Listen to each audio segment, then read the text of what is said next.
Salut joueuses et joueurs de tennis. Dans des précédentes vidéos, on a beaucoup travaillé le coup droit et notamment le fait de pouvoir envoyer des bons missiles en coup droit, le fait aussi de pouvoir être régulier. Et je le sais que le revers est un coup qu'on travaille généralement moins au tennis et c'est souvent un coup qui pêche, sur lequel on croit qu'on est moins fort.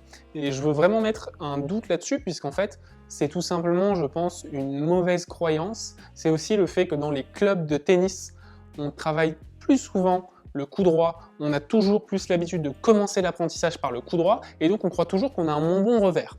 En réalité, le revers, c'est un coup qui est biomécaniquement beaucoup plus facile à faire. Je te mettrai au cours de cette vidéo d'ailleurs quelques exemples de bons revers qu'on essaiera rapidement d'illustrer avec les propos que je donne avant ou après. Je te mettrai un revers à une main de Federer, je te mettrai un revers à deux mains de Rafa ou de Del Potro. Ce sont toujours des bons exemples pour comprendre ce que je dis. Donc je le répète, le revers, le gros problème, c'est qu'on a tendance à le défavoriser par rapport au coup droit, et c'est ce qui fait qu'on a un moins bon revers. Un moins bon revers, c'est quoi? C'est généralement trop de fautes. Trop de fautes dans le filet, trop de fautes de longueur. Et moi, je veux que toi, tu aies un revers régulier. Pour que tu aies ce revers régulier, c'est très simple pour le mesurer. Si tu joues avec un pote, il faut que tu sois capable de mettre 50 balles de l'autre côté qui soient bonnes. Si tu n'es pas capable sur ces 50 balles de mettre 25 balles à gauche, 25 balles à droite, ça veut dire que tu n'es tout simplement pas régulier en revers. Ok ? Et c'est pas grave, on va le travailler ensemble. Je vais te donner des exercices faciles que tu vas pouvoir faire à la maison pour développer ta régularité de revers. Je suis pas en train de te vendre du rêve en te disant que tu vas avoir le revers de Rafa Nadal ou de Djoko à la fin de cette vidéo, mais c'est tout simplement des exercices que tu vas pouvoir mettre en place pour améliorer ta régularité.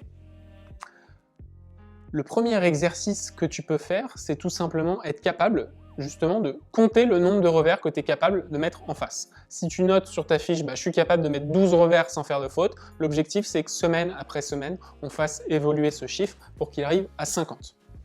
Un point technique que tu vas pouvoir travailler pour améliorer ce revers, c'est le fait d'être préparé tôt. Comment tu peux préparer ça? Tu vas demander à ton partenaire en face de toi de t'envoyer la première balle, à moins qu'il serve à 220 km/h, tu peux déjà t'entraîner sur son service.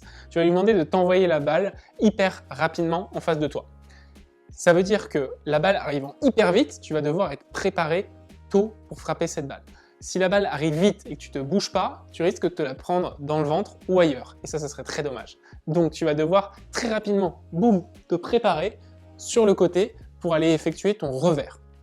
Ça, c'est l'exercice du missile que tu peux répéter pour travailler ta préparation tôt. Le deuxième exercice que tu vas pouvoir faire, c'est l'exercice que j'appelle bloqué. Ça veut dire qu'une fois que tu t'es préparé tôt, je veux que tu te sentes solide, tu te sentes bloqué dans le sol, de façon à ce que, typiquement, si quelqu'un te pousse, tu peux même faire l'exercice avec lui, s'il te pousse, tu n'es pas en train de tomber. S'il te pousse, tu es stable dans le sol, tu es bloqué, tu ne bouges plus. C'est ça qui va faire que tu vas être solide dans le sol. En étant solide dans le sol, tu vas être beaucoup plus solide pour frapper la balle, et c'est encore une fois ça qui va t'aider pour ta régularité. Le troisième exercice que tu vas pouvoir faire, c'est l'exercice que j'appelle de l'essuie-glace. C'est ça. J'y reviens dans quelques secondes, je t'explique pourquoi. L'exercice de l'essuie-glace, c'est un très bon exercice pour développer tes sensations au toucher de balle. J'ai pas de balle juste à côté de moi, mais typiquement, si je me mets une balle là et que je m'amuse à la brosser, tu vas développer tes sensations par rapport à la balle. C'est hyper important parce que tu vas tout simplement pouvoir mesurer au rythme, à l'odeur de ta sensation, si c'est une balle de qualité que tu vas frapper. Tu sais tout de suite, un peu comme au golf d'ailleurs, je ne sais pas si tu joues au golf, mais au golf, dès que tu touches la balle, tu sais si tu as fait une merde ou si tu as fait un bon coup. Au tennis, c'est exactement la même chose. Peut-être qu'en boxe, certes, beaucoup font de la boxe, c'est peut-être cette même sensation, je ne le sais pas. Donc, ce que je veux que tu travailles avec l'exercice de l'essuie-glace ici, c'est ta sensation de balle. Et c'est ça aussi qui va te permettre d'affiner ton déplacement, ta préparation, dans l'objectif d'avoir le meilleur endroit pour avoir la meilleure sensation à la frappe de balle. Donc ça, c'est l'exercice de l'essuie-glace. Il y en a aussi qui l'appellent l'exercice du grattage, où tu dois te sentir vraiment gratter la balle ici. Cet exercice, il favorise un point technique primordial au tennis, c'est ce qu'on appelle le plan de frappe. J'essaie de pas toujours te donner beaucoup trop de points techniques impossibles à te rappeler, parce que je suis pas sûr que connaître les 127 points techniques du tennis, c'est ce qui te fasse progresser. Je suis plus sur un objectif de te faire développer des concepts ou des exercices pour que tu puisses travailler facilement à la maison ou sur le terrain. Donc cet exercice du grattage, de l'essuie-glace, ici, il va te permettre de travailler le plan de frappe. Et on l'a vu et on le revoit au tennis, ton plan de frappe, il doit être le plus avancé possible ici. Un plan de frappe qui serait sur toi, à peu près à la hauteur de ton corps, c'est un plan de frappe qui est trop derrière. Si ton plan de frappe il est là, devant, avec le bras tendu, là ça commence à être de la balle de qualité. Je te remettrai une petite photo ou une vidéo quelques secondes de Federer ici en revers à une main, avec le plan de frappe hyper avancé, ou Nadal là, ou Del Potro, Djoko, pareil avec le plan de frappe très avancé en revers. Donc je le répète, quelques exercices que tu peux faire. Pour t'amuser à préparer tôt, tu peux faire l'exercice du missile avec le gars qui t'envoie une balle hyper rapide dessus. Tu peux, pour t'amuser, être keblo ici dans le terrain, tu peux t'amuser à faire l'exercice de ton pote qui te pousse ici pour que tu restes bien bloqué dans le sol.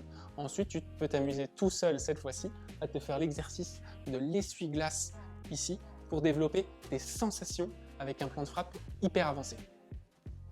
Si tu veux aller encore plus loin dans ta progression sur le revers, je crée en ce moment une formation gratuite et qui est assez longue d'ailleurs avec Jules Marie, mon frère jumeau, ancien 228e mondial. C'est une formation qui est longue où on va dans le détail, cette fois-ci beaucoup plus technique, dans le détail du jeu de jambes, dans le détail de la tactique du revers. Tu as un lien ci-dessous sur lequel tu vas pouvoir cliquer et recevoir cette formation gratuitement par email. Si tu es sur smartphone, tu as une petite flèche juste en bas à droite de la vidéo qui te permet de déplier le menu en dessous de la vidéo et tu y retrouveras le lien pour que je t'envoie cette formation gratuite. C'était Arthur de The Court et je te retrouve dans une prochaine vidéo. Ciao!